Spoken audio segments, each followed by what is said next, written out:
오늘 우리에게 주시는 하나님 말씀, 우리 2페이지, 제가 나눠드린 원고 2페이지 뒷장에 요한복음 6장 49절부터 53절 보고 다시 1페이지로 옵니다.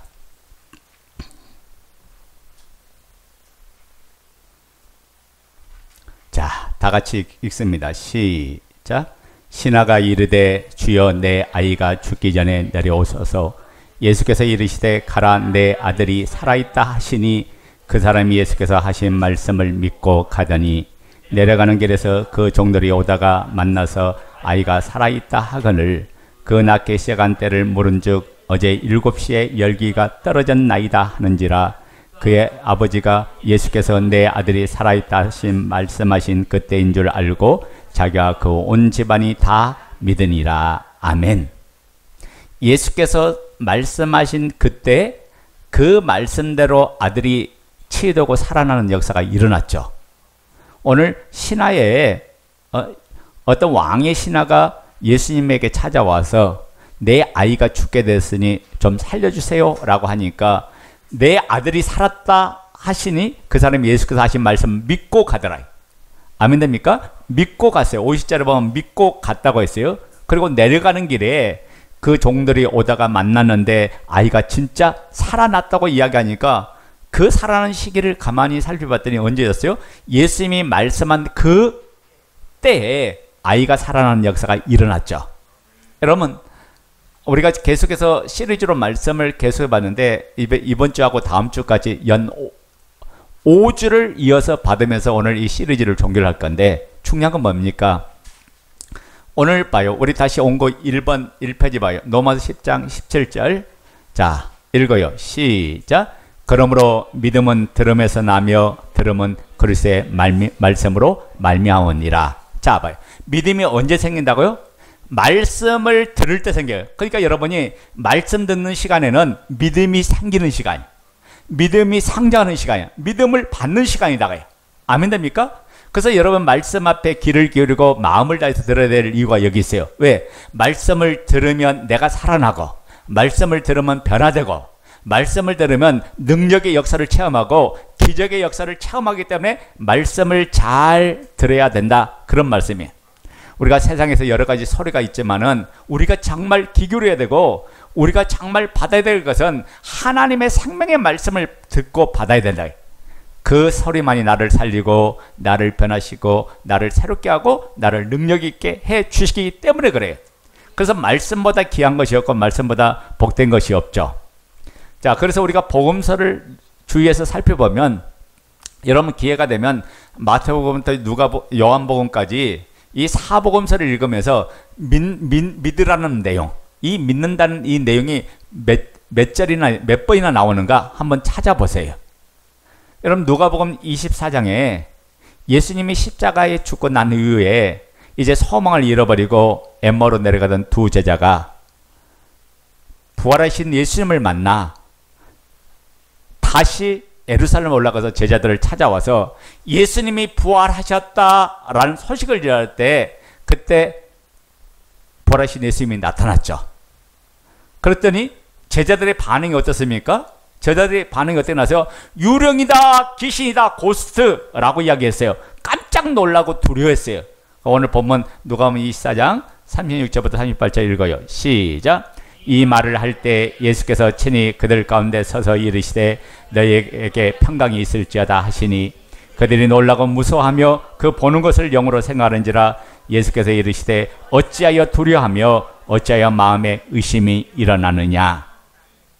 자, 부활하신 예수님이 이 말씀을 하시기 전에 당신이 십자가에서 순환당하시고 죽으실 것을 말씀하셨죠. 마태복음 16장 21절 이하에 보면 그 내용이 나오잖아요. 그리고 부활하셔서 갈릴리로 오실 것을 말씀하셨어요. 그러니까 부활하신 그분이 살아나실 것을 이야기하는데 제자들은 예수님이 죽는다는 소리에만 마음에 꽂혀서 살아난다는 그 말씀은 전혀 듣지 못하고 있다 보니까 갑자기 엠마오로 내려가던 두 제자가 예수님 만났다고 제자들에게 쫓아와서 이야기할 때 그 말을 믿는 게 아니라 어떻게 합니까? 어리둥절하고 있을 때 갑자기 예수님이 나타나니까 사람들이 뭐냐면 그 제자들이 뭐라고 반하니까 유령이다, 귀신이다 이렇게 반응했던 거예요. 여러분 이렇게 된 원인이 어디 있어요? 그분을 믿지 않았기 때문에. 그분을 믿었다면, 주님이 말씀대로 이루신 전능하신 하나님을 믿었다면 그 말씀대로 이루어짐을 믿습니까? 근데 제자들은 믿지 않았어요. 그때 주님이 이 제자들에게 두 가지 말씀을 했죠. 믿으라고 말씀하면서 두 가지를 하게. 왜 그렇습니까? 우리가 믿음의 길에 행하는 데 있어서 방해하는 장애물이 있는데 그 장애물이 두 가지라고요. 첫째는 뭐냐? 두려워하지 말라는 거예요. 두려움을 가지면 의심할 수밖에 없고 불안할 수밖에 없고 염려할 수밖에 없고 걱정할 수밖에 없는 것을 이야기합니다. 두려움은 당연히 따라오는 게 의심이에요. 그 의심하면 두려움이 또 찾아와요. 그러므로 믿음의 장애물은 두려움과 의심이라 이 내용을 지금 이야기하는 거예요. 오늘 우리 안에 의심이 들 때마다 하나님의 약속된 말씀을 붙잡고 선포하는 역사가 있기를 바랍니다. 그러니까 말씀을 붙잡아야 이기고 말씀을 붙잡아야 살아가는 거예요. 여러분 우리가 믿음으로 성장해야 하나님의 각양 좋은 은사와 선물들을 누리는데 믿음으로 갖지 못하게 하는 게 이 마귀 역사고 악한 마귀가 이 모든 에 반응하겠죠. 우리가 성경에 보면 주님께서 가끔가다 제자들에게 이렇게 이야기해요. 이 믿음이 적은 자들아 왜 두려워하느냐? 무엇을 먹을까 무엇을 마실까 왜 염려하느냐? 주님께 계속하는 이야기가 뭐냐? 야, 너 왜 믿음으로 반응하지 못하냐? 이 말이에요. 그러니까 하나님께서 가장 싫어하는 게 뭐냐? 믿음으로 살지 못하는 걸 가장 싫어하게. 왜? 예수 그리스도와 나와의 관계가 열어지면 이분은 나의 이제부터는 생명인 줄 믿습니까? 이분은 나의 모든 것인 줄 믿습니까? 자, 그렇다면 내가 이분을 믿는다고 하면 예수님의 모든 말씀을 아멘이라고 믿는 게 마땅하다. 아멘 됩니까? 그 말씀을 안 믿으면 안 믿는 거예요. 그러면 신뢰관계가 깨지죠. 그러니까 믿음이 뭐예요? 내가 이분을 나의 주 나의 하나님으로 모셨다면 이분의 모든 말씀을 다 아멘하고 생명처럼 여기고 그 말씀을 가장 소중하게 여기고 가장 귀하게 여겨야 되는 줄로 믿습니다. 여기서부터 믿음은 시작되는 거다. 여러분 풍랑이 일 때 제자들이 두려움 속에 벌벌 떨 때 주님께서 뭐라고요? 이들은 두려움 속에 있으면서 살려달라고 두려움 속에서 살려달라고 몸부림치고 아우성칠 때 주님이 뭐라고 하면 이 믿음이 적은 자들아 내가 너희와 함께 있지 아니하느냐 그 이야기하는 거야. 내가 언제까지 너희와 함께 하겠느냐. 주님께서 함께 하는데도 믿지 못하는 그들을 보면서 책망하는 모습을 보면서 왜 의심하느냐 왜 두려워하느냐 왜 불안해하느냐 이것을 극복해서 믿음으로 반응하라고 이야기합니다. 그러니까 여러분 삶 속에 의심이 올 때마다 이 의심을 물리치고 두려움이 올 때 두려움을 물리치고 이제 믿음으로 하나님의 약속을 선포하고 약속을 붙들고 나갈 때 하나님의 그 역사가 여러분 삶 속에 일어날 줄로 믿습니다. 자, 그렇습니다. 믿음이란 이성적으로 내가 이해해서 믿는 것이 아니라 믿을 만한 증거를 통하여 우리는 예수가 나의 주 나의 하나님이시기에 그분의 약속된 말씀을 믿고 아멘하고 걸어가는 게 이게 믿음이다. 믿음은 내가 이성에서 먼저 반려하는 게 아니라 이분이 나의 주가 되고 나의 하나님이신 증거를 줬기 때문에 그 증거를 붙잡고 갈 때 믿음의 산 역사, 믿음의 능력이 나타난다. 자, 그래서 믿음은 갈등을 이기고 나타난 성령의 역사예요. 아멘 됩니까? 믿음은 견디기 어려운 그 순간에 필요한 거예요. 내 삶 속에 시시때때로 의심이 찾아오고 불안이 찾아오고 염려가 찾아올 때 우리에게 필요한 건 바로 뭐냐? 믿음이에요. 아무런 이기가 없을 때는 믿음이 드러나질 않아요. 그런데 이기 속에서 빛을 발한 게 믿음이야. 그 이기 속에 오히려 믿음을 보여주고 믿음을 나타내고 믿음을 드러내는 하나님의 사람이 필요한 거죠. 그래서 요한복음 11장 40절에 주님은 이렇게 말했어요. 믿으면 너가 하나님의 영광을 보리라.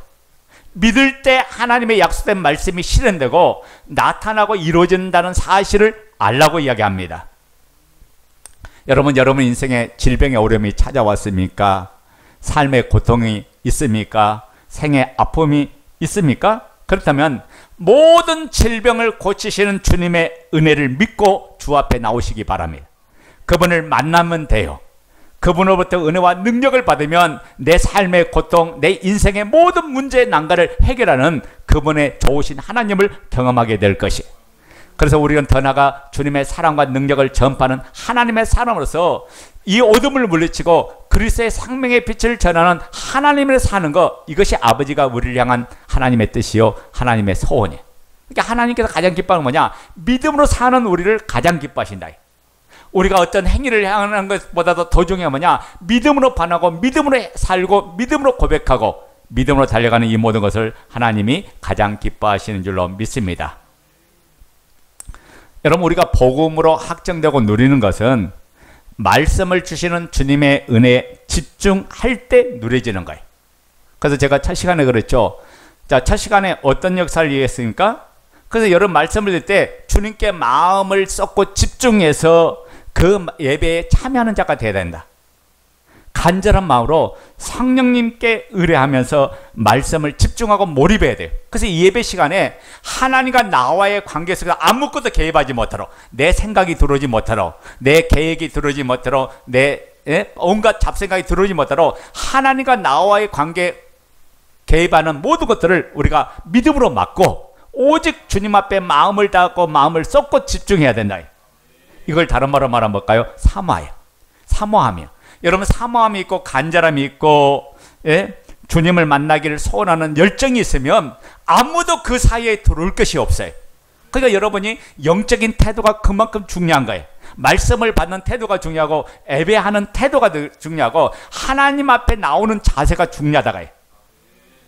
그래서 사모함 없이는 주를 만날 수가 없고 그리고 주님으로부터 오는 그 풍성한 은혜를 누릴 수가 없는 거예요. 그래서 악한 영 마귀는 할 수만 있다면 간절함이 없고 사망이 없고 집중하지 못하도록 이 예배에 생명을 걸지 못하도록 마귀가 온갖 세상 것을 가지고 우리에게 동원해. 가장 큰 동원이 뭔지 아세요? 여러분 안에 마음속에는 생각이야. 그 생각을 일으켜 세워. 그 생각으로 반응하게 말해. 여러분 예배를 드리고 말씀을 듣고 깨닫고 난 후에 감격이 일어나죠. 그 후에는 지속성이 일어나도록 다시 말씀을 놓치지 않도록 이 영적인 싸움이 시작된다고 해요. 그래서 우리에게 말씀으로 계속 반응하는 방법이 뭐냐? 공동체를 주신 거고 그리고 간증만 하면서 우리가 함께 교제하면서 이 말씀을 풍성하게 누리고 나누어야 내 것이 되어지는 거예요. 어느 한 형제가 자주 전화 오는데 이제 이분하고 교제하게 되는데 제가 끊어지지 않는다고 너무 힘들어하는 거예요. 다른 거는 다 해결했고 다 끊었는데 한 가지 남아있는 이 습관이 계속 자기를 너무 고통스럽게 하고 괴롭게 한다는 거예요. 그래서 제가 그 말을 듣고 있다가 이 형제를 좀 도와줘야겠다. 그래서 내 안에 하나님의 사랑이 부어지니까 이 형제를 위해서 기도하면서 좀 도와줘야겠다. 그리고 제가 처방법을 알려줬어요. 그래서 이 형제한테 뭐냐? 형제는 죄는 끊어내는 것이 아니라 예수님께 집중하면 해결되는 겁니다. 제가 그 이야기했어요. 무슨 말이에요? 하나님이 나를 어떻게 사랑하는지 그 사랑 안에 몰두되어지면 습관적인 죄는 자연히 떠나가고 끊어지는 줄로 믿습니다. 우리에게 하나님의 사랑이 더 깊어지면 깊어질수록 하나님 만나기를 원하고 하나님과 함께하는 걸 축복으로 여기고 하나님 앞에 더 집중하고 나아가게 되어 있어요. 이것이 바로 영적 원리예요. 여러분 죄를 이기려고 하지 말고 내가 그분의 사랑 안에 들어가요. 사랑 안에 들어가면 떠나가는 거야. 내가 어둠 속에 있을 때 빛 가운데 나가면 빛 대신 그분을 통해서 어둠이 물러가고 어둠이 떠나가는 거예요. 아멘 됩니까? 자꾸 끊어보려고 하는데 또 넘어지고 또 넘어지고 또 넘어지니까 자기 자신에게 실망하고 낙심하면서 싸워볼 여력을 갖지 않고 자기 스스로 포기하게 만들고 이게 뭐냐? 사탄의 방법이에요. 사탄은 뭐냐? 자꾸만 여러분 마음 안에 나는 안 돼, 나는 못해, 나는 할 수 없어, 나는 실패할 수밖에 없어, 또 해봤자 얼마 못 갔던데 라고 하면서 자꾸만 내 안에 부정적인 생각을 주고 불안을 주고 염려를 주고 그리고 이 모든 앞에서 내 삶을 승리하지 못하도록 하는 게 이 악한 영 마귀다. 여러분 그런 생각이 찾아오려면 마시가 죽었구나. 그리고 예수로 물리치고 승리하는 역사가 있기를 바랍니다. 그래서 우리 공동체가 성령님의 은혜 속에 깨어 있기를 원합니다. 그래서 각자에게 주신 성령의 역사를 놓치면 안 된다. 여러분 주의 종이 아무리 설교를 잘해도 성령의 역사가 없으면 오늘 이 말씀은 좋은 말로 끝나고 말아요. 그런데 여러분이 예배 속에 사모함을 가지고 집중하고 몰입할 때 성령의 역사가 일어나면 그 말씀이 내 속에 들어와서 내 영혼을 운행하고 내 영혼을 붙들고 내 영혼을 만들어가고 내 영혼을 더욱더 충만케 하고 내 영혼을 더욱더 세우는 든든한 역사가 일어날 줄로 믿습니다. 그래서 항상 제가 하는 말이 뭐예요? 예배 시간에 미리 와라. 여러분 예배를 맡은 자 준비된 자는 늦어도 10시 10분 15분까지는 와야 돼. 와서 예배를 맡은 자는 준비해서 이제 순서를 맡은 자는 준비해서 왜? 주의 종과 더불어 함께 예배에 참여자가 된 거예요. 하나 앞에 예배를 올리는 수종자로 쓰는 거예요. 이렇게 수녀로 쓰니까 기도하면서 준비하면서 내가 담당한 모든 부분을 체크하고 맡아서 하나씩 문제가 생기지 않도록 역사해야 돼. 왜? 마귀는요, 예배에 집중하지 못하도록 하는 게 마귀의 첫 번째 방법이야. 왜? 예배 드리면 살아나고, 예배를 바르게 드리면 생명을 얻고, 예배를 바르게 드리면 내가 바뀔 것을 악한 영 마귀 알기 때문에 어떻게 하든지 방해하려고 그래. 그래서 예배에 집중하지 못하도록 이 예배를 깨트리려고 하는 게 미 마귀 역사예요. 아멘 됩니까? 여러분, 이 예배가 얼마나 소중하고 귀한지 몰라요, 교회 안에서는. 그래서 흉악한 범죄를 저지른 사람이 교회 안에 들어오잖아요. 그러면 경찰이 찾아와서 예배 드릴 때는 잡아갈 수가 없어. 왜? 예배가 그만큼 소중하기 때문에 이게 법조로 걸리는 거야. 예배가 그만큼 귀하고 소중하기 때문에 아무도 그 사람을 잡아갈 수 없어요. 예배가 끝나면 체포할 수 있어도 그 예배를 방해하는 죄가 되어버려요. 그렇기 때문에 그만큼 우리가 드리는 예배가 아무것도 아닌 것 같아도 하나님 앞에 가장 귀한 예배고, 하나님의 은혜를 삼하는 예배고, 하나님의 역사를 체험하는 그 현장이 이 예배 시간이다. 그래서 우리가 예배 시간에 그릇을 준비한 것이 바로 사모함이에요. 오늘 내게 주실 은혜를 사모하면서 어떤 하나님 말씀을 주실 것인가, 어떤 은혜를 내게 주실 것인가, 내가 이 은혜를 받고 세상에서 이기고 세상에 누릴 것을 소망하면서 믿음 안에서 전진하고 믿음 안에서 나가는 저와 여러분이 돼야 될 줄로 믿습니다. 그래서 예배는 뭐냐? 온전히 예수 그리스도만 바라보는 거예요. 주님만 온전히 바라봄이 예배 시간이에요. 우리는 항상 성령의 역사 속에 있어야 될 줄로 믿습니다. 그래서 몰입하고 집중하고 공동체를 이끄시는 하나님 말씀 앞에 우리가 함께 마음을 모을 때 성령님의 인도 역사하심이 나타난다. 우리가 신앙생활에서 왜 자주 낙심하고 좌절하고 절망에 빠지고 실패하고 무너진지 아세요? 그것은 바로 기본을 놓쳤기 때문에 그래요. 기본이 그만큼 중요한 거야. 기본이 무너지면 아무것도 이룰 수 없어요. 여러분, 아무리 화려한 건물을 지었어도 그 부실공사, 기초공사가 튼튼하지 않으면 와르르 무너지고 말잖아. 이게 마귀는 어떻게 해요? 복음을 놓치면 마귀밥이가 돼요. 그래서 복음을 뺏어가려면 다 잃어버려요. 우리의 기초는 뭐냐? 신앙 베이직은 뭐냐? 바로 부활하신 예수를 나의 주로 믿고 그분을 나의 하나님 믿는 주 대신으로 살아가는 이 복음에 기초된 신앙생활이 출발됐다가 해요. 눈에 보이는 것이 큰 게 아니라 내 안에 역사는 그분이 위대하신 하나님, 전능하신 하나님, 창조주 하나님인 줄로 믿습니다. 그래서 우리가 무엇보다 예배에 목숨을 걸고 작은 교회 예배에 힘쓰고, 여러분 내가 안 되면 안 될수록 더 예배에 집중해야 돼. 그리고 간증하고 교제하고, 그리고 그 모든 예배, 이 일상의 부분이 무너지면 다 무너지는 거예요. 그래서 우리는 하여금 날마다 거룩한 습관을 갖도록 해야 돼. 우리가 무엇보다도 이 예배를 가장 소중하고 가장 귀하게 하게 돼. 여러분, 이것은 세상 일 때문에 밀릴 일들이 아니다가요. 왜? 우리에게 가장 우선적인 일이기 때문에 그래요. 성령님께서는 여러분이 어떤 생각을 가느냐, 그 생각을 통해서 일하고 계신다고요. 근데 봐요, 육신적인 생각을 하면 누가 일해요? 육신의 일이 나타나고, 영적 생각하면 뭐예요? 영의 일이 나타난다 했어요. 그러니까 여러분 생각 하나가 치열한 전쟁과 싸움이에요. 근데 여러분이 이게 전쟁으로 생각하지 않으니까 내가 육적인 생각했는지 세상적인 생각하는지 영적 생각하는지 이걸 깨닫지 몰라요. 깨닫지 못한 사람은 다 뺏기면서 지고 있으면서도 깨닫지 못해. 누가 내 생명을 도둑질하고 내 보화를 도둑질하는데 가만히 쳐다보고 있는 사람이 가장 어리석은 사람하고 미련한 사람이죠. 여러분, 뺏기는데 뭘로 이길까요? 싸워서 우리는 이겨야 된다. 그래서 우리가 믿음으로 결단하고 믿음으로 끊고 믿음으로 전진해야 돼. 그래서 복음을 누리는 길은 바로 믿음밖에 없는 줄로 믿습니다. 우리가 지난 시간에 했던 말씀이에요. 자, 로마서 10장 17절 읽어요. 다시 읽어요. 시작. 그러므로 믿음은 들음에서 나고 들음은 그리스도의 말씀으로 말미암으리라. 자, 그러니까 잘 봐요. 믿지 아니하면 아무런 일은 일어나지 않는다. 아멘 됩니까? 에베소 4장 13절부터 15절에 우리가 다 시작. 우리가 다 하나님의 아들을 믿는 것과 아는 일에 하나가 되어 온전한 사람을 이루어 그리스도의 장성한 분량이 충만한 데까지 이르느니 이는 우리가 이제부터 어린아이가 되지 아니하여 사람의 속임수와 간사한 유혹에 빠져 온갖 교훈의 풍조에 밀려 요동하지 않게 하려 함이라. 오직 사랑 안에서 참된 것을 하여 범사에 그에게까지 자랄지라. 그런 머리니 곧 그리스도라. 아멘. 하나님께서 여러분을 괴롭게 하려고, 괴롭히려고 믿음이 상장되라 하는 게 아니에요. 왜 그렇습니까? 믿음이 상장돼야 마귀의 그 유혹의 간사한 교훈에 밀려 요동하지 않고, 세상의 온갖 교훈의 풍조에 빠지지 않고, 그리고 속임수와 그 간사한 유혹에 빠지지 않도록 하기 위해서 믿음이 상장돼서 그리스도를 믿고 아는 것에 하나가 되라고 그렇게 이야기했던 거예요. 여러분, 어린아이는요, 사탕만 주고 유혹해도 금방 따라올 거예요. 그래 안 그래요? 좋은 거, 맛있는 거 주고 따라오라면 금방 따라와요.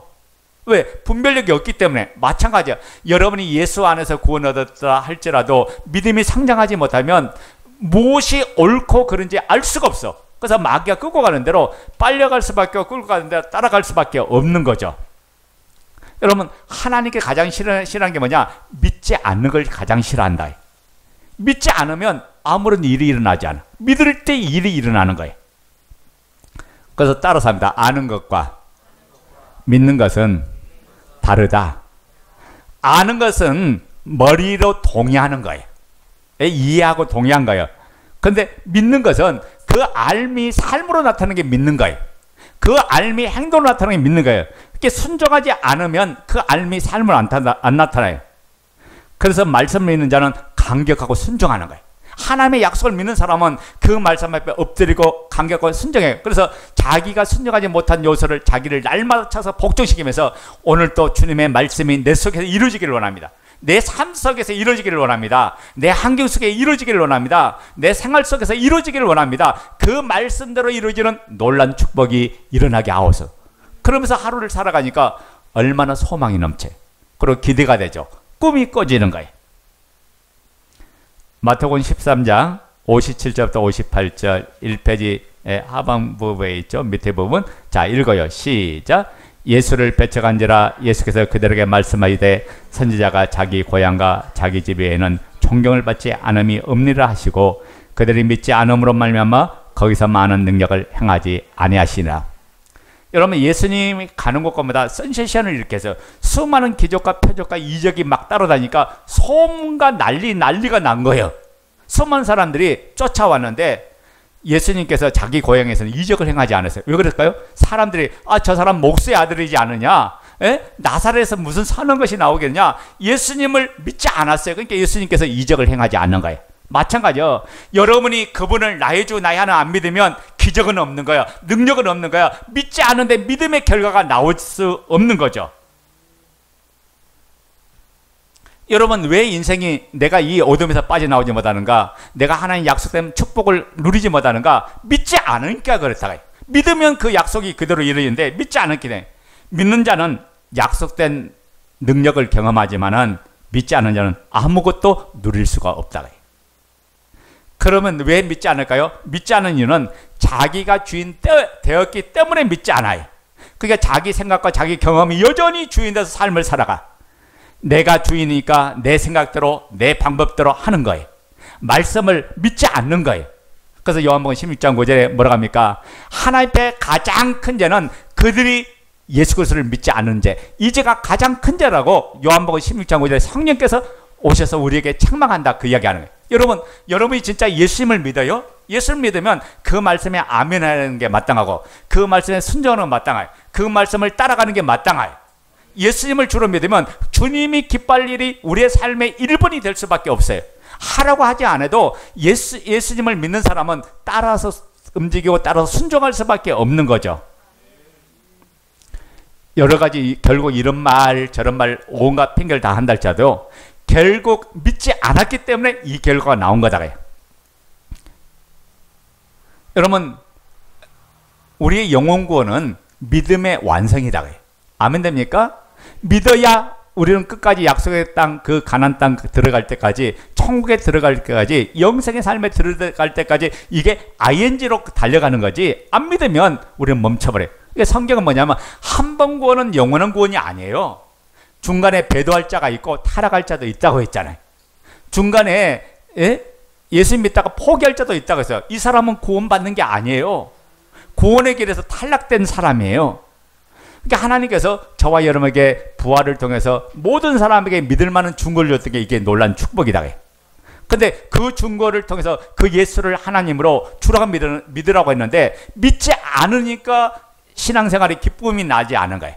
세상에 찢기고 세상의 환경 속에 삶을 살다가 일주일 동안 거기 세상에 얽매다가 교회 오는 것이 한마디로 힘든 거예요. 짜증이 나고. 왜냐? 예수님이 주인이면 이 세상의 그 어떤 6째 날보다 이 7째 날, 이 주일날, 이거 우리는 첫날이죠. 이 날보다 귀한 날이 없어요. 이 날보다 축복된 날이 없다가요. 이 날보다 가장 소망되는 날이 없어요. 왜? 이분이 내게 주신 은혜를 받아야 내가 6일을 살 수 있기 때문에. 내가 하나님께 그 능력을 받아야 6일을 내가 기쁨으로 살 수가 있고 6일을 승리하면서 살 수 있는 거예요. 이게 정확하게 믿음으로 안 되다 보니까 이 문제가 생긴 거죠. 왜 사람이 변하지 않는다고요? 믿지 않아서 변하지 않는 거예요. 여러분 오늘 선포된 말씀을 가만 보세요. 제가 처음 하는 말이에요. 다 예전에 들었던 말씀이죠. 복음에 대하여, 믿음에 대하여, 사랑에 대한 말씀, 지체에 대한 말씀, 세피점에 대한 말씀, 공동체에 대한 말씀, 전부 다 들은 말씀이에요. 새로운 거 하나도 없어요. 근데 왜 늘 이 말씀이 내 삶의 지식으로 머물고 마는가? 다 안다고하면서 왜 나는 지체를 섬기지 않고 사랑하지 않고 교회와 함께 움직이지 않고 여전히 나는 자기 자신을 비관하고 낙심하고 좌절하고 의심하면서 삶을 살아가는가? 딱 하나요. 믿지 않기 때문에. 믿지 않기 때문에 내 안에 믿음의 역사가 안 일어나는 거다. 마귀가 감정의 편린을 가지고 지체들을 충동질하면서 판단하고 정작에 하는 게 약한 양 마귀. 여러분 우리는 뭐냐? 그 사람이 의롭고 그 사람이 멋지고 그 사람이 성숙해서 그 사람을 믿는 게 아니라 우리는 뭐냐? 이미 하나로 준 공동체인 줄 믿습니다. 그래서 연약함도 안고 부족함도 안고 하나로 세워가면서 서로를 세워 이끌어서 그 사람이 성장될 때 보람이 있는 거고 기쁨이 있는 거예요. 여러분 여러분이 잘났고 한 사람 한 사람 봐봐요. 잘났고 똑똑해서 하나님이 여러분을 선택한 게 아니라 만물에 찢기 많지도 못하고 부족한데도 불구하고 하나님의 교회로 영광스러운 교회로 불러주셨다. 그래서 우리가 그 안에서 서로를 세워가고 서로를 성장시키고 서로를 격려하면서 함께 갈 사람으로 준 거지. 아, 저 사람은 완전해서 저 사람이 의로워서 저 사람은 전혀 흠이 없어서 세워진 게 아니다가요. 여러분 내 자신만 봐도요. 나는 이 강단 앞에 설 수 없는 사람. 하나님의 은혜로 세워졌기 때문에 오늘 이 자리에 있는 거예요. 약점이 있고 부족함이 많고 또 혈기도 많고 또 성질도 많고 모든 것이 다 부족해요. 근데 주님께서 세워졌기 때문에 제가 이 자리에 있는 거예요. 우리가 그 연약함을 보고 나가는 게 아니라 우리와 하나 되게 해서 하나님을 바라보고 주님을 바라보면서 우리가 걸어가면서 서로를 세워갈 때 교회가 빛을 발하고 생명을 발하고 능력을 발휘하는 줄로 믿습니다.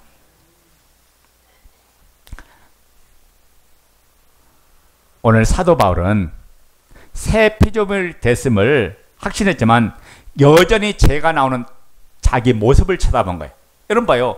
내가 그리스도 안에 새 피조물이 됐다고 하는데 여전히 죄를 짓고 있는 내 모습, 여전히 넘어지는 내 모습, 실패하는 내 모습을 보면 답이 있어요 없어요? 답 없어요. 나를 보는 게 아니라 주를 보는 거야. 그래서 십자가를 통해서 옛사람 짓고 부활의 영혼을 통해서 새 생명이 된 사람은 죄지는 나를 보는 게 아니라 옛사람의 스승을 보는 게 아니라 새롭게 된 나를 보고 그리스도와 한 생명 되고 그리스도 안에서 살아가는 그 생명을 바라보고 우리는 달려가는 거지. 연약한 내 부분, 죄진 내 모습, 약한 내 모습을 보고 우리는 달려가는 게 아니다가요. 여러분 바울도 이 고민을 했잖아요. 이 고민을 했다는 게 답이다가요. 아무리 애를 써도 죄를 끊을 수가 없어요. 아무리 많이 알아도 말씀의 지식만 머무를 뿐이지 승리할 수가 없는 거예요. 아무리 뜨거워도 집에 가면 그냥 식어버려요. 그리고 다시 원점으로 돌아가는 이 문제를 통해서 사도 바울이 우리에게 말씀해 준 건 뭐냐? 제가 첫 시간은 뭐냐? 새 피조물 된 신분을 마음에 새기는 삶을 가지고 말씀을 내 마음 안에 계속 새겨라. 왜? 나는 할 수 없지만 하나님이 나를 그렇게 변화시켰기 때문에 그 말씀이 내 삶에 작용되도록, 내 삶에 작동되도록, 내 삶을 움직이도록 그 말씀을 내 마음 안에 새기는 이 작업을 해야 된다. 이게 첫 번째라고 했잖아요. 그러니까 봐요. 육체적으로는 우리가 어떤 변화가 일어나면 당장 알죠. 내 발이, 손이 하나가 불편하면 아, 손에 문제가 생겼구나 금방 알죠. 영적으로는 변화를 내가 육으로는 느낄 수가 없다가요. 그러니까 그리스도 안에 새 피조물로 태어나는 것을 하나님이 태어났다고 하는데 나는 여전히 그 태어난 것에 의식하지 못하고 태어난 것에 맞추지 못하고 육적으로만 계속 반응하니까 이게 문제가 된다. 그게 아니라 그리스도가 나를 새롭게 태어나게 했다면 태어난 그 신분을 붙잡고 이제는 내가 하나님의 자녀야. 내 아들 된 그 권세를 받아서 이제는 더 이상 내가 제 안에 끌려다닐 필요가 없어 라고 선언하면서 우리가 주님의 그 약속 말씀을 붙잡고 내 마음 안에 내가 누구인가를 자기 정체성을 세우는 것, 이게 중요하다. 제가 두 번째 시간에는 뭘 말씀했습니까? 모든 것들이 다 있다 할지라도 성령의 역사가 일어나지 않으면 안 된다. 그 성령의 역사는 뭐예요? 여러분이 사모함을 가지고 집중함을 가지고 몰입함을 가지고 그분 앞에서 나는 오늘 이 시간 주님 만나지 않으면 살 수가 없습니다. 하나님 은혜를 부어줘서 하나님 능력을 부어줘서 하나님 만나는 역사를 주옵소서. 간절함을 가질 때 마귀가요 여러분 생각을 가지고 장난칠 수가 없어. 그럴 때 뺏기지 않는 삶을 살아가는 거예요. 세 번째 뭐예요? 바로 믿음이죠. 믿음은 들으면서 나고 들으면 그리스도의 말씀을 했어요. 말씀을 계속해서 그렇게 몰입하고 마음을 다해서 듣다 보면 그 말씀이 내 영혼 속에 흘러넘쳐. 그 말씀이 내 마음을 움직이고 내 생각을 움직이고 내 삶을 움직여가는 역사가 일어나는 거예요. 여러분 봐요. 시골에 전기가 없는 것을 뭘로 사용해요? 발전기로 사용하는 거예요. 발전기를 사용해서 전기로 활용하죠. 마찬가지예요. 내 마음의 발전기가 뭐냐? 하나님의 말씀이에요. 그 말씀을 가까이 하고 말씀을 들을 때 내 마음이 작동되고 움직여가는 거예요. 그 말씀으로 변화되고 말씀의 역사가 일어나죠. 그래서 무한 반복적으로 말씀을 하는 이유가 거기 있는 거예요. 될 때까지 하는 거예요. 제가 요 근래 가끔 TV를 보다 보면요. 일주일에 4번, 5번 똑같은 프로를 계속 하더라고. 보면 케이블 TV 봐요. 무한 반복을 해서 저 사람도 무한 반복하네. 계속해서 한 주간에 똑같은 것을 계속해. 그래서 오늘 못 봐도 내일 보면 되고 내일 못 보면 모레 보면 되고 일주일에 한두 번은 놓쳐도 볼 수가 있어요. 계속 이 사람들보다 이 세상 사람들도 무한 반복하는데 우리가 하나님 약속 하나님 말씀을 창세부터 요한계시록 다 합니까? 말씀 알아봤자 기껏 몇 구절 아는 우리인데 그 말씀이 무한 반복적으로 내게 되새기고 그 말씀이 나를 움직여가도록 그 말씀이 나를 이끌어가도록 그 말씀 앞에 사로잡히도록 그 말씀에 붙들려서 삶을 사는 것, 이게 최고의 축복인 줄 믿습니다. 여러분이 세상에 잘 되고 성공하는 게 축복이 아니라 내가 말씀에 붙들림 받고 말씀에 사로잡히는 사람, 이 사람이 바로 하나님의 사람이고 성령의 사람이고 하늘의 사람인 줄로 믿습니다. 자, 그래서 우리에게 이 싸움만 있다가 네 번째 보니까 오늘 이제 본문 말씀 순종해. 사도 바울은 자신 속에 있는 어둠이 사라지지 않은 이 현실 앞에 괴로움과 몸부림을 쳤죠. 로마서 7장 24절 읽어요. 시작. 오라 나는 공고한 사람이로다. 이 사망의 몸에서 누가 나를 건져내랴.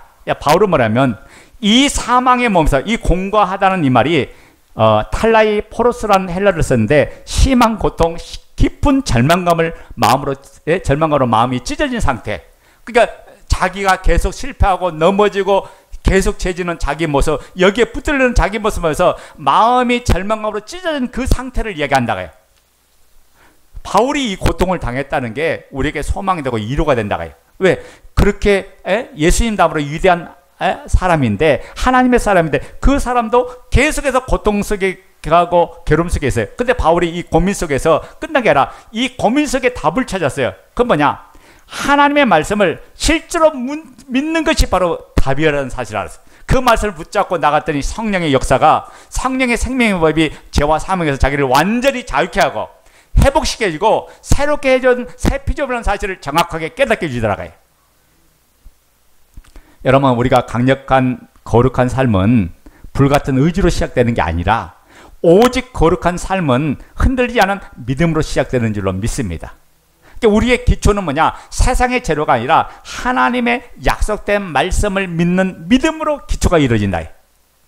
그 거룩한 첫걸음을 주님을 향한 확실한 믿음으로 시작해야 할 때 우리 안에 거친 산들이 평지가 되고 악한 영의 역사가 떠나가고 바다를 걷는 역사가 일어날 거고 불 가운데 들어가도 해를 당하지 않고 물 가운데 들어가도 해침을 당하지 않고 모든 것을 이기는 승리의 역사가 저와 여러분에게 기다리고 있는 줄로 믿습니다.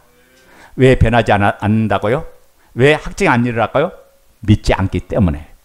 그래서 말씀을 믿지 않으면 그렇게 살 수밖에, 계속해서 다람쥐 쳇바퀴 돌듯이 인생을 그렇게 살다가 끝날 수밖에 없어. 나의 존재를 내가 받아들이지 않으니까 삶에서도 말씀이 전혀 적용이 되지 않는 거예요.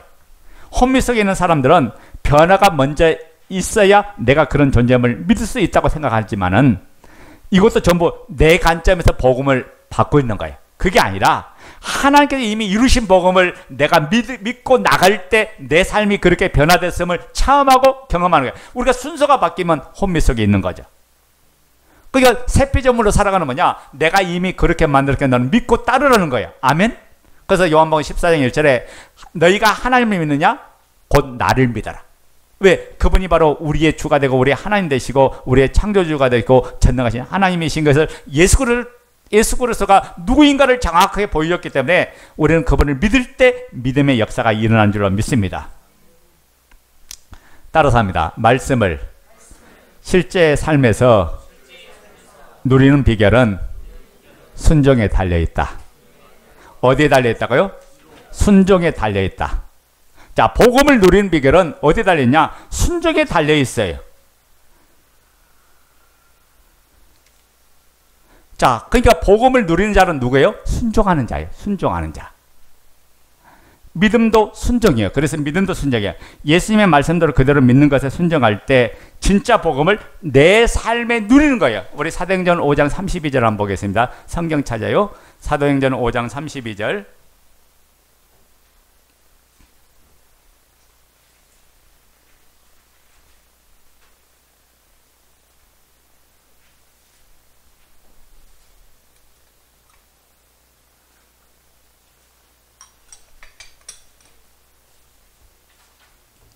사도행전 5장 32절. 자, 32절. 우리는 시작. 우리는 이 일의 증인이요 하나님이 자기에게 순종하는 사람들에게 주신 성령도 그러하니라 하더라. 아멘. 그 말씀을 믿음으로 받고 순종해 나갈 때 뭐가 임한대요? 성령의 역사가 임한대. 아멘. 성령의 능력, 성령의 역사가 막 일어난다고 해요. 아멘 됩니까? 그러니까 하나님의 말씀을 예수님이 말씀한 그대로 믿고 순종해 나갈 때 진짜 복음을 내 삶에서 누리는 그 역사가 일어난다고 해요. 아멘 됩니까? 여러분 요한복음 4장 49절 2페이지부터 53절 다시 한번 읽어보자고요. 2페이지. 자, 읽어요. 시작. 신하가 이르되 주여 내 아이가 죽기 전에 내려오소서. 예수께서 이르시되 가라 내 아들이 살아있다 하시니 그 사람이 예수께서 하신 말씀을 믿고 가더니 내려가는 길에서 그 종들이 오다가 만나서 아이가 살아있다 하거늘 그 낳기 시작한 때를 물은즉 어제 7시에 열기가 떨어졌나이다 하는지라. 그의 아버지가 예수께서 내 아들이 살아있다 하신 말씀하신 그때인 줄 알고 자기가 그 온 집이 다 믿으니라. 자, 여기 말씀에서 보면 여러분 얼마든지 믿을 수 없는 사건이잖아요. 순종할 수 없는 사건들이 얼마나 많아요. 직접 가서 한부에 손을 얹고 내가 나사렛 예수를 명하느니 일어나라 한 것도 아니고 아이야 일어나라 한 것도 아니고 그냥 말씀만 가서 전한 거예요. 그래서 그 신하가 와서 주여 내 아이가 죽게 됐으니 살려달라고 하니까 야 네 아들 살았다 하니까 그 말을 믿고 그 말씀 예수가 하신 말씀을 믿고 이 신하는 그냥 갔던 거예요. 여러분 이게 얼마나 비현실적이에요. 믿을 수 없는 사건이잖아요. 이성적으로는 절대 믿을 수 없어. 그러니까 하나님 말씀을 이성을 가지고 접근하면 말씀은 믿을 수 없어. 오히려 혼미 속에 빠져요. 왕의 신하가 지금 자신의 아들을 살려달라고 예수님 간청할 때 예수님께서는 그 현장에도 없는 그 아들을 향해 내 아들이 살아났다 라고 하니까 말씀을 죽게 된 자들을 말씀으로 치유하신 거거든요. 그래서 이 말씀을 저는 왕의 신하가 대단하다고 생각해요. 어떻게 안 보고 어떻게 그 현장에 지금 살아나는 거 본 것도 아닌데 그 말씀을 믿고 가더라는 거예요. 아멘? 이게 믿음이다. 여러분 우리 눈에 아무것도 안 보여도 우리에게 아무 소리 아니더라도 그 믿음을 가지고 그 말씀을 붙들고 나갈 때 그 걸어가는 역사 속에 하나님의 일하심과 하나님의 능력이 나타나는 줄로 믿습니다. 주가 일하심에 우리 찬양 있잖아요. 주가 일하신다. 그 찬양이 여러분 성경의 가사에서 나온 거예요. 우리가 그 말씀을 믿을 때 그런 역사가 일어난다고 해요. 그래서 내려가는 길에 이제 계속해서 이 사람은 그 종도를 만나서 아이가 살아났던 소식을 들으니까 얼마나 기뻤을까. 여러분 믿는 자에게는 최고의 기쁨이 임하는 거예요. 믿는 자에게 하나님 감사할 수 있는 조건이 더욱더 풍성하게 주신다가요. 여러분, 왕이 신하가 예수님이 자신 아들을 치료한 걸 보고 내려갔어요? 아니죠. 왕의 신하는 치료의 결과를 보지 못하고 오직 말씀만 믿고 내려갔다가요. 하지만 치료는 예수님이 내 아들이 살았다 하는 말씀하신 그때 이미 이루어진 거예요. 그러니까 결과는 언제 봤다고? 나중에 봤어요. 여러분 마찬가지. 지금 현재 눈앞에 보이지 않을지라도 내가 믿음으로 나가면 나중에 결국에는 하나님이 그 결과를 우리에게 주신다고요. 아멘 됩니까? 이렇게 기적은 믿고 내려가는 길에 일어났고 그 약속을 믿고 가다가 그 믿음이 실제가 되는 경험을 하게 됐다. 그런 말씀이에요. 그러니까 여러분이 모든 삶에 왜 경험하지 못했다고? 안 믿으니까. 믿지 않으니까 그 말씀 앞에 순종하고 아멘하고 나가요. 여러분 아무리 그 말씀 믿는다고 해도 미술로는 믿는다고 해도 순종하지 않으면 돼요, 안 돼요? 순종할 때 일어나는 사건이다가요. 우리가 요한복음 2장 보면 가나안 혼인잔치가 나오죠. 가나의 가나안이 아니라 가나의 혼인잔치가 나와요. 근데 예수님의 가족이 초청되어 갔는데 근데 마치 포도주가 떨어지는 그 찰나에 왔던 거예요. 근데 이 일을 알게 된 마리아가 뭐라고 합니까? 예수님은 얼마든지 불가능을 가능케 하신 분인 것을 알고 이 문제를 해결할 분은 예수님인 걸 알고 예수님께 쫓아가서 포도주가 없다고 하면서 그 하인들에게 뭐라고 말합니까? 너희에게 무슨 지시를 하든지 무슨 말을 하든지 무슨 명령을 하든지 그대로 다 순종하라고 이야기했던 거예요. 여러분 봐요. 순종이 믿음의 역사의 근원이 된다고요. 믿음의 역사는 순종을 통해 나타난 거예요. 무슨 말을 하든지 이 말은 뭐예요? 상식에 맞지 않든지 이해가 아니 되든지 그 말씀이 믿음이 가든지 안 가든지 말씀대로 순종하라고 이야기하는 거예요. 아멘 됩니까? 예수께서 하인에게 말씀합니다. 그 당시에 각 집에는 결례를 행하는 항아리가 있었어요. 이게 뭐냐면 이스라엘의 신발 구조는 남학신화였죠. 그러니까 우리 식으로 얘기하면 집신 비슷한 거, 요즘 식으로 말하면 샌들. 그러다 보니까 그 땅이 흙땅이에요. 그래서 걸어가면 온 발이 더러워. 그리고 밖에 나갔다 오면 손도 더러워지겠죠. 예? 사막이니까.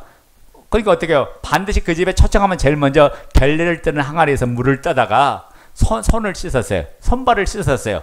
그리고 내가 당신을 가장 귀한 분으로 여깁니다 해서 첫 번째 결례를 향하는 이 항아리가 다 있거든요. 각 집마다 손님으로 초대받았을 때. 그리고 그 손발을 거기 닦았거든요. 근데 예수님께서 하인들에게 뭐라고 말해? 그 항아리에다가 물을 가득 채워서 연회장에 가져주라는 거예요. 여러분 이게 순종할 수 있는 사건이 아니잖아. 근데 마리아가 뭐라고 합니까? 무엇을 주님께서 지시하든지 예수님이 무엇을 말씀하든지 너 생각대로 말고 그 명령대로 순종하라 라고 했던 거예요. 아멘 됩니까? 그러니까 하인들이 물 떠다 줄 때 알까 모를까? 지금 무슨 항아리에 포도주가 아니라는 걸 알까 모를까? 알았는데 순종하는데 그 순종할 때 기적이 일어나고 능력의 역사가 일어났다고요. 제가 언제 기회가 되면 요한복음 2장을 한번 설교하겠습니다. 그랬더니 혼인잔치에 참여한 손님들이 신랑을 불러서 하는 말이 흔히 좋은 포도주를 먼저 내고 손님들이 취하는 후에는 그보다 못한 걸 내놓는데 당신은 지금까지 좋은 포도주를 남겨두었네요 라고 하면서 이 사람을 막 칭찬하죠. 여러분 물이 포도주로 되는 이 모든 역사는 무엇에 따라서 일어났냐? 순종을 통해서 이루어진 거예요. 그 믿음의 순종을 통해서 이루어지는 하나님의 사건이다. 여러분 하나밖에 없는 애아들 이삭을 번제물로 바치라고 말씀할 때 아브라함이 어떻게 합니까? 그 말씀대로 순종할 때 믿음의 조상이 되는 역사가 일어난 거예요. 아멘 됩니까? 그러니까 모든 기적은 순종할 때 일어난 거예요. 여러분 열왕기 하하 5장에 보면 어떤 내용이 나냐면 아람 나라의 군대 장관이었던 나아만이 나오죠. BC 845년경인데 왕의 총애를 한 몸에 받는 사람, 그리고 그 나라의 가장 존귀한 사람이었어요. 근데 이 사람은 문둥병이 있으니까 너무나 고통스러운 삶을 살아. 자기가 최고의 권력과 최고의 부를 가지고 최고의 실력자가 됐지만은 자기는 문둥병 사람 앞에 내보기 힘든, 그리고 늘 그것이 아마 자격욕심과 열등감을 가졌을 거야. 그러니까 얼마나 고통스러울까요? 근데 어느 날 그 이스라엘에서 잡아온 어린 여자 하인 하나가 하는 말이 뭐냐면 우리 주인이 사마리아에 계신 선지자를 만나면 깨끗이 나을 텐데 라고 가장 복된 소식을 전했어요. 여러분 봐요. 이 문둥병자의 가장 복된 소식이 뭐냐? 낫는다, 치료된다, 고침받는다, 이 소식이었어요. 여러분, 문둥병은 불치병이에요. 당시에 물에 빠진 사람이 지푸라기라도 잡듯이. 그러는데 이 소리를 전해준 그 게즈바이의 말이 얼마나 나하만에게 소망이 됐을까? 기쁨이 됐을까? 그래서 어떻게 해요? 나하만이 이스라엘을 가는데 왕이 친서까지 직접 써준 거야. 가장 존귀하게 되고 가장 대접하라. 그리고 온갖 재물과 폐물을 가지고 갔어요. 엘리사를 찾아갔더니 엘리사가 뭐라 합니까? 자기를 찾아와서 맞이하는 게 아니라 자기 집 하인을 시켜서 요단강물에 7번 들어갔다 나오라고 이야기했던 거예요. 여러분 보세요. 여러분 순종할 수 있는 것은 순종이 아니야. 믿음의 기적은 순종할 수 없을 때 일어난 거다. 믿음의 기적은 순종할 수 없을 때 일어난 거야. 그 7번 문둥에 요단강에 들어가라니까 이 나하만이 뭐라고 합니까? 우리나라 물은 더 깨끗하는데 7번 씻으러 가니까 뭐라 그래요? 우리 왕하 5장 10절 12절 읽어봐요.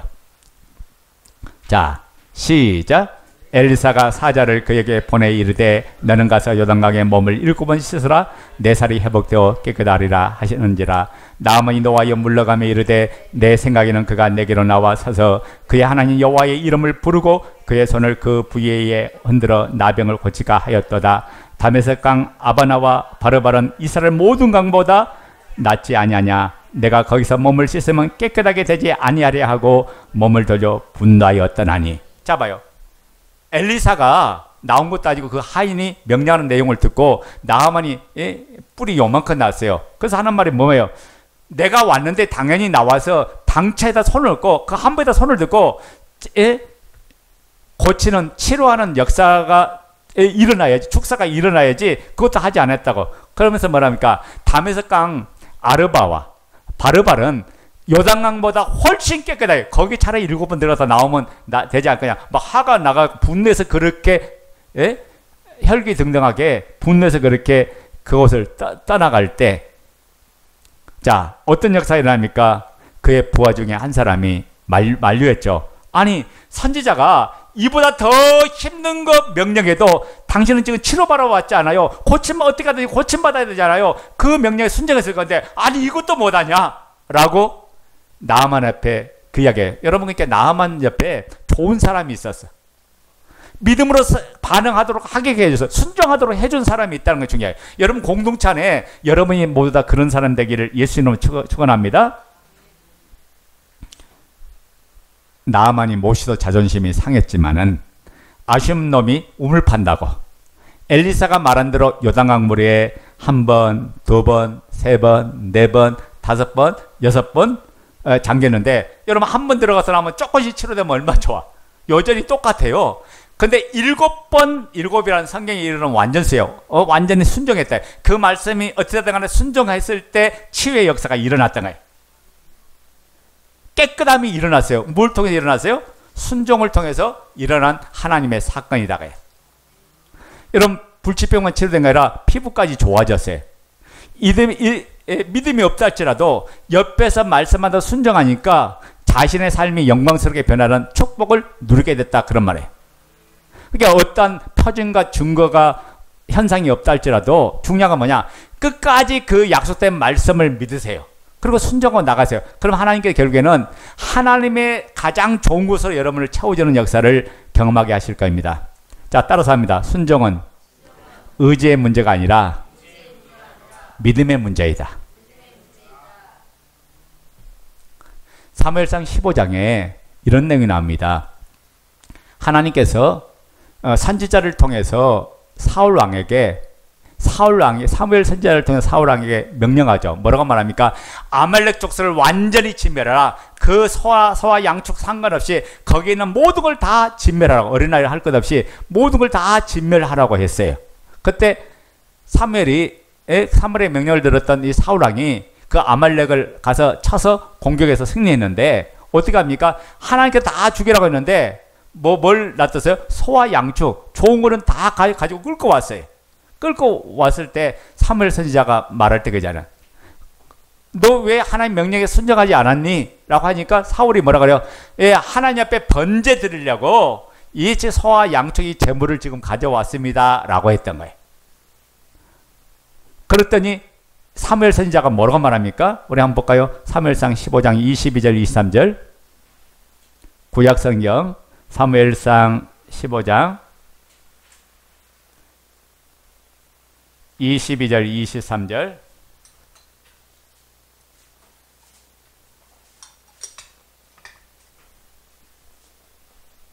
자, 읽어요. 시작. 사무엘이 이르되 여호와께서 번제와 다른 제사를 그의 몫으로 청정하는 것을 좋아하신같이 좋아하시겠나이까. 순종이 제사보다 낫고 듣는 것이 순양의 기름보다 나으니. 23절 다같이 시작.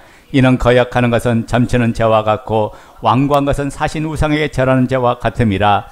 왕이 여호와의 말씀을 버렸으므로 여호와께서 왕을 버려 왕이 되지 못하게 하셨나이다 하니. 아멘. 자, 우리가 번제 드리고 예배 드리고 제사 드리는 거 하나님이 기뻐하시고 좋아해요. 그런데 여호와의 몫을 청정하는 것보다도 이게 더 우선이 되면 안 된다고요. 아멘 됩니까? 그래서 뭐라, 순종이 제사보다 낫고 듣는 것이 순양의 기름보다. 여러분이 아무리 말씀에 믿음에 반응하지 않고 순종하지 않으면서 예배 드리는 거 하나님 기뻐하지 않는다고요. 왜? 순종하는 것이 더 기뻐하는 거예요. 예배 자체가 하나님 기뻐하지 않는다가 아니라 순종하는 예배 하나님 기뻐하지 않는다는 말씀이에요. 그러면서 뭐라고, 이는 거역하는 것이 뭐라고? 점치는 죄와 같다. 우상에 다른 신을 섬기는 죄와 똑같다. 점치는 것과 똑같고 사신 우상에 절하는 것 똑같다. 너 우상 숭배하는 것 똑같다고 이야기하는 거예요. 여러분 마찬가지예요. 여러분이 믿음으로 반하고 믿음으로 그 말씀을 순종해 나갈 때 하나님은 우리가 드리는 예배, 하나님 우리가 드리는 삶을 기뻐 받으실 거예요. 근데 아무런 순종 없는 삶을 살아가면 오늘 사울왕에 임한 그 형벌이 동일하게 임할 줄로 믿습니다. 여러분, 제가 여러분을 저주하는 게 아니에요. 중요한 뭐냐? 이 순종하지 않은 사건 때문에 어떻게 했습니까? 하나님 명령은 완전히 다 진멸하는데 자기가 그걸 진멸하지 않고 가져왔어요. 가져온 이유에 욕심에 의해서 자기가 이 재산 가지면 더 부하겠지, 이 재물 가지면 더. 당시에 짐승은 거기 재산이었잖아요. 그러니까 그걸 가지고 왔던 거예요. 그러니까 그 결과 뭐예요? 순종보다 더 귀한 건 없는데 순종하는 결과가 뭐냐? 왕이 여호와의 말씀을 버렸으니 하나님도 왕을 버리겠다. 그래서 이스라엘 왕 초대 왕이었던 사울 왕이 겸손해서 뽑아졌는데 이 교만해지니까, 왕이 돼서 교만해지니까 하나님의 말씀을 순종하지 못하니까 버림당하는 인생이 되고 말았어요. 그리고 가장 비참한 죽음을 당했죠. 뭐 자살해서 죽었지만은 가장 비참한 죽음을 당하고 말았어요. 마찬가지예요. 여러분, 우리 인생에서 가장 중요한 뭐냐? 그분의 말씀보다 귀한 게 없고 그분의 말씀보다 더 중요한 게 없는 줄로 믿습니다. 그 말씀에 순종할 때 여러분의 삶이 홍해처럼 열어지고, 그리고 요단강처럼 갈라지는 역사가 일어나고 새로운 역사가 일어날 줄로 믿습니다. 나의 옛사람이 죽었다는 이 사실을 알고 내가 새로운 피조물이 되는 사실을 정확히 붙들고 이 사실을 똑똑히 보고 확실하게 붙잡고 우리 나갈 때 주님께서 행하신 그 모든 약속된 말씀을 순종으로 우리가 걸어나갈 때 하나님 기적을 행하고 하나님 이적을 체험할 줄로 믿습니다. 그러니까 복음은 그 약속된 말씀을 믿고 순종하지 않으면 누릴 길이 없다고 해요. 자, 그러니까 순종은 따라서 한다. 순종은 깨달을 시간이 필요하지 않다. 순종은 깨달을 시간이 필요하지 않아요. 순종은, 다시 따라합니다. 순종은 그냥 순종하는 거다. 예수님이 하라시면 하는 거예요. 내 생각이 틀려도, 내 감정이 들어가도, 내 것이 들어가는 순간부터 그것은 순종할 수 없는 거예요.